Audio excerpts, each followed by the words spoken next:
नमस्कार, तू हिरे माझा मितवा ह्या सिरियलचे एपिसोड पाहण्यासाठी चॅनलला सबस्क्राईब नक्की करा. आज आपण पाहणार आहोत.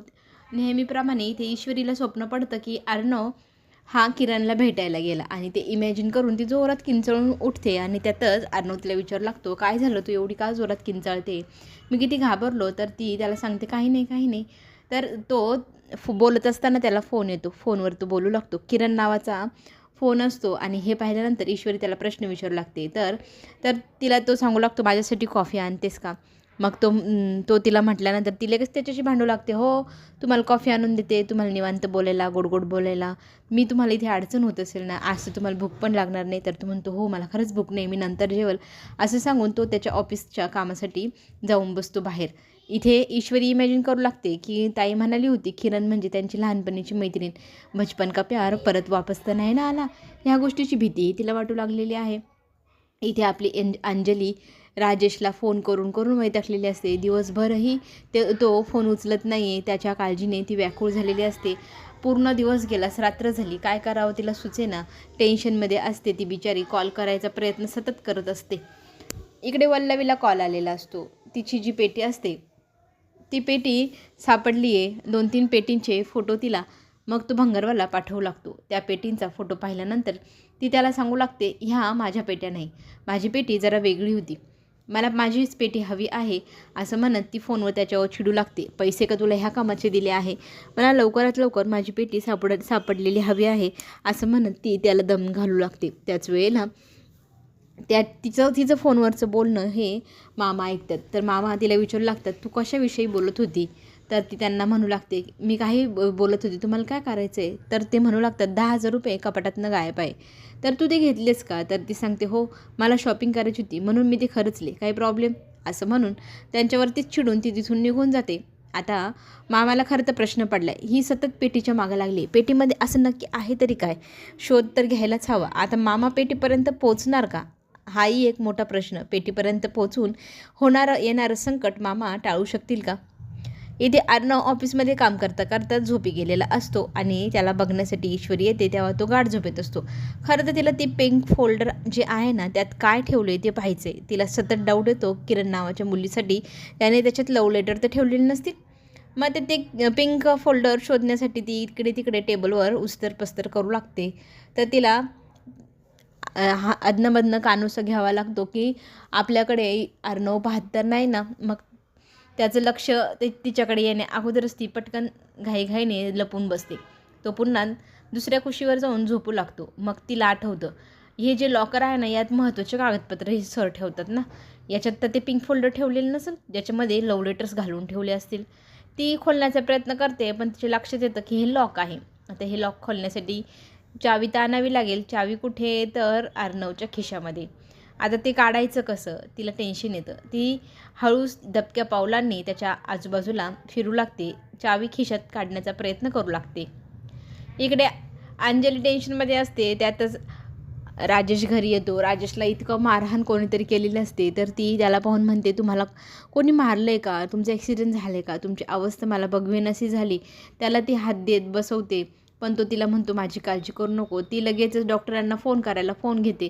अर्णवला आवाज देते. म्हणत ती फोन लावू लागते. लगेच तिच्याजवळ येऊन राजेश म्हणतो की अजिबात कुणालाही सांगू नको, मी ना तुला शपथ घालतो.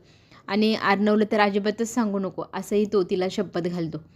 इकडे आपली ईश्वरी प्रयत्न करून करून बरोबर खिशातनं अर्णवच्या ती लॉकरची कीज काढते आणि त्यातच ते बरोबर त्या चावीने लॉकर खोलते आणि पिंक फोल्डर त्यातच ठेवलेलं होतं, जे पिंक फोल्डर तिला हवं होतं.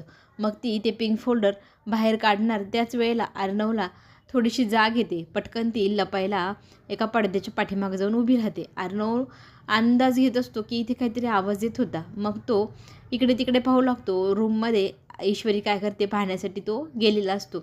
इकडे ईश्वरी लगेच बाहेर येते. पुन्हा एकदा लॉकर खोलून मग त्यातनं ते फोल्डर बाहेर काढणार, हातात घेते. अच्छा, तर हेच ते फोल्डर ज्याच्यामध्ये त्याने एवढी महत्त्वाची गोष्ट लपवून ठेवली आणि मला दाखवत पण नाही, काहीतरी माझ्यापासून सतत लपवत होते ना. आणि अर्णव तिच्या मागे येऊन उभा राहतो. इकडे ईश्वरीचं लक्ष नसतं. अर्णवला पाहून तिथेच ती लॉक होऊन जाते. आणि अंजलीच्या मनामध्ये आता इकडे राजेशने प्रयत्न केले असतात की स्वतः कसा निर्दोष आहे, केविलवाणा आहे हे सिद्ध करण्यासाठी तो इथे सगळ्यांसमोर सांगू लागतो की मला अजिबात पैशांची अर्णवकडनं मदत नको आहे, तर मी माझ्या स्वबळावर ह्या गरीब लोकांना मदत करेल. जी केस तो लढतो आहे त्या केसमध्ये त्याला एका गुंडाने मारले, तर त्या गुंडाला पैसे हवे त्या गरीब लोकांकडनं, त्यांचे पैसे मी भरून देईल, पण माझा जीव गेला तरी चालेल, मी त्यांना न्याय मिळवून देईल, असं केविलवाणा चेहरा करून अंजलीसमोर तो बोलत असतो. इथे ईश्वरी झोपेत चालण्याचं नाटक करू लागते की झोपेतच तिने ते खोललं, तिला काहीच माहिती नाही. तर अर्णव तिला हाताला धरून थांबवतो आणि तिला सांगतो, तू ना एवढी इनोसंट नाही आहे, तू जेवढं दाखवते तू अजिबात झोपेत चालत नाही, मला माहिती आहे. तू हे लॉक कर मुद्दाम खोलले, तुला माझ्यावरती संशय होता ना, सांग बरं काय झालं आहे. तर ती रडू लागते. तिला तो म्हणतो की अजिबात रडायची ॲक्टिंग करू नको. तर ती म्हणते, नाही तुम्ही माझ्यापासून काहीतरी लपवत आहे, घरामध्ये लग्न झालेलं आहे आपल्या दोघांचं, लग्नाची बायको घरात असताना तुम्ही बाहेर काय काय करताय थेरं ते मला कळलेत, आणि माझ्यापासून काहीतरी लपवत आहे 100%. ती किरण नावाची व्यक्ती मुलगी आहे आणि ती तुमच्या आयुष्यात डोकावते बहुतेक, आणि मी काय करू असं म्हणत तिथे ती रडून अर्णवला जाब विचारत असते. अर्णवचा चेहरा मात्र केविलवाणा झालेला असतो आणि ती जोरजोरात रडत असते. तो तिला सांगतो की अजिबात आता ओरडू नको, घरातली सगळी लोक इथे जमा होतील तुझं काय चाललंय बघण्यासाठी. आणि त्याने तिचं तोंड दाबून बंद केलेलं असतं हाताने. मग ती एकमेकांकडे पाहू लागतात. इकडे अंजलीला टेन्शन आलेलं असतं, अर्णवची मदत आपण घेऊया, मी अर्णवला बोलवते असं म्हणू लागते. पण राजेश तिला म्हणतो की नको बोलवू, कारण तुझ्या भावाने ते चोरीला गेल्या पादुका तेव्हा मला कसा प्रश्न विचारला होता, 100% त्याला माझ्यावरती चोरीचाच आळ घालायचं होता, कारण माझ्याकडे पैसे नाही, मी गरीब आहे, म्हणून मला कोणीही काहीही म्हणतं असं म्हणत तो स्वतःचं मत तिला सांगू लागतो आणि त्याची मदत मी अजिबातच घेणार नाही असंही म्हणू लागतो. तर ती म्हणते मी तुम्हाला मदत करते. तर तो म्हणतो तू कुठून करणार आहेस, तुझ्याकडे कसले आले पैसे. तर ती त्याला म्हणत असते तुम्ही अजिबात काळजी करू नका, मी तुम्हाला 10 लाख रुपये आणून देईल आणि ते पैसे तुम्ही त्या लोकांना द्यायचे आणि ही केस कायमची सोडून द्यायची. अजिबात ह्या केसमध्ये तुम्ही डोकं घालायचं नाही. तुमच्या जीवाला जर काही झालं तर मी आणि माझं होणारं बाळ आम्ही काय करायचं असं म्हणत ती आता त्याच्याकडनं वचन घेते आणि पैशाची सोय करण्यासाठी बाहेर गेलेली असते. इकडे राकेश मात्र त्याच्या प्लॅनमध्ये यशस्वी झालेला असतो. बावळट मूर्ख बायको मला पैसे आणूनच देईल 100%, याची गॅरंटी त्यालाही असते. इकडे अर्णवने त्या पिंक फोल्डरमध्ये काय काय आहे ते सगळं काही दाखवलेलं असतं ईश्वरीला खरं तर आश्चर्यचकित होते ती की एखादा माणूस एवढं चांगलं कसं असू शकतं. खरं तर नम्रतासाठी त्याने इन्व्हेस्टमेंट केली आहे, पैशांची गुंतवणूक केली आहे आणि नम्रताच्या नावावरती बँकेत पैसेही टाकले. ही गोष्ट पाहिल्यानंतर ईश्वरी इमोशनल होते.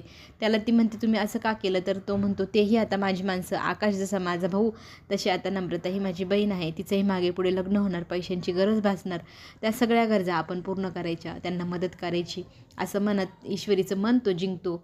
आता अंजलीताई जी मोठी रक्कम मागते ती रक्कम अंजलीताईसाठी अर्णव राकेशला देणार. हे सगळं काही पाहण्यासाठी आपण पुन्हा भेटू. चॅनलला लाईक करा, सबस्क्राईब करा. धन्यवाद.